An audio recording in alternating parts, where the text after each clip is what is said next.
ওরে বন্ধুরে, কি যে গরম! আমি তো ভাবতেছি, যদি করোনার মতন সারা বছর স্কুল কলেজ ইউনিভার্সিটি বন্ধ থাকতো, তাহলে কতই না ভালো হতো। সারাদিন খাইতাম আর ঘুমাইতাম, খাইতাম আর ঘুমাইতাম। ইস, কত মজা! করোনার মধ্যে ছুটিতে মজাই মজাই কাটাইছি বাসার মধ্যে। কি কস দোস্ত? ঠিক বলেছো দোস্ত, আমিও তোমার সাথে একমত।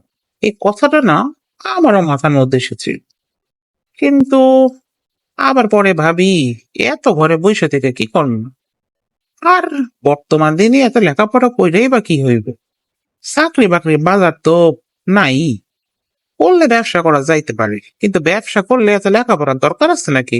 তুমি বলো দোস্ত। আছে দোস্ত, আছে। লেখাপড়ারও দরকার আছে। ব্যবসা করতে গেলেও না অনেক বিদ্যা বুদ্ধি লাগে। বিদ্যা বুদ্ধি না থাকলে ব্যবসা হয় না। অন্যকে দেখে কপি করবা, ব্যবসা একেবারে লাল বাতি জ্বলে যাবে।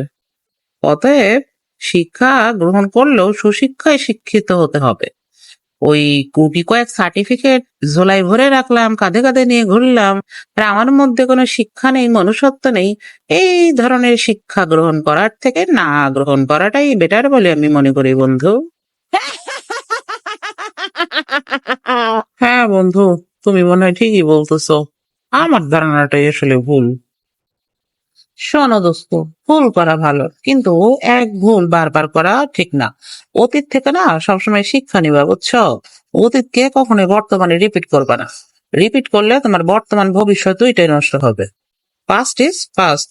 ভুল করছো, ভালো কথা, শুধরায় নাও, এতে কি সমস্যা?